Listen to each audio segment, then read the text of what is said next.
Hey guys, Ready 3-1 Lane here again. Got a question from a Marine that I used to serve with who wanted to talk a little bit about, that classic caliber debate, the 9mm versus 45 and things like that. And I kind of wanted to avoid talking about this because it's so controversial.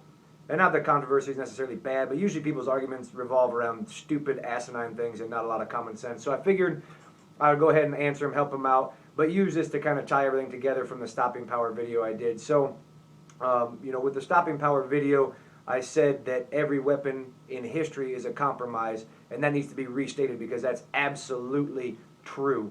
And that's why I think the caliber debate is always dumb, because talking about the actual round itself isn't the issue. We should be talking about the weapon system and how it's utilized.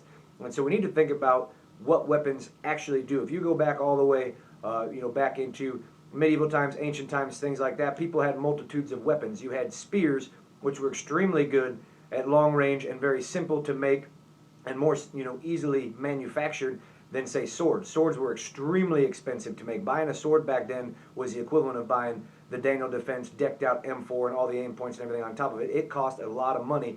And so the sword was more versatile, did not have the range, but was massively expensive, and most people couldn't afford them. And frankly, they weren't used as much as people think. And so now we kind of have to transfer that to what we do today, and it's the same thing, when we talk about all that stuff. So when it comes to actual stopping power and the power of individual rounds, when I talked about in a stopping power video, is that between the physiological and the psychological aspects, the weapon system that has the most stopping power is the thing that does the most damage to any one or all of those things at once, whether it's the hydraulic, opening multiple holes, nervous system, proper shot placement, all that stuff. So what we really need to know is just a couple key facts here.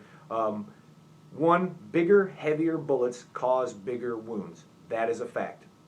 The other way that we cause massive damage to a target is multiple hits. So really there's only two ways we can cause a lot of damage to a target. Hit it with something really big and heavy, or hit it multiple times.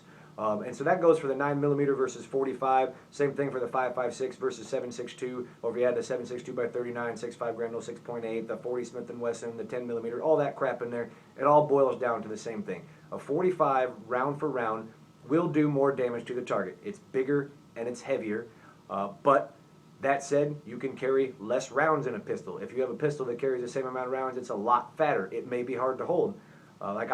Take for me, I'm a very average-sized guy. I don't have massive hands or anything.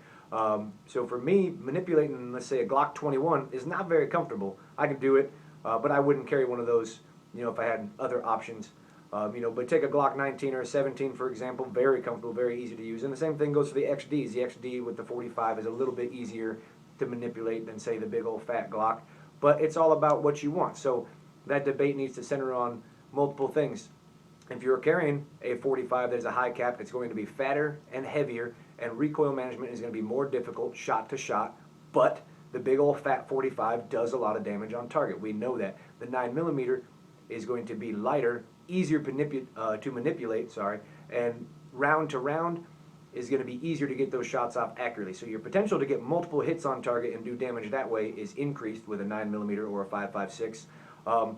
But penetration and wound cavitation and all that stuff, round to round, bigger and fatter, is better.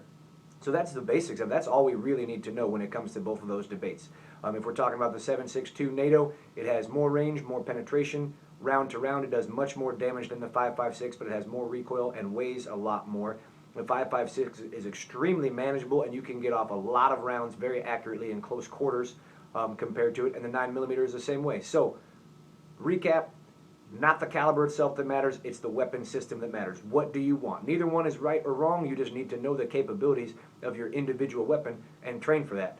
All right? And like we always say, stop saying dumb shit on the internet, people.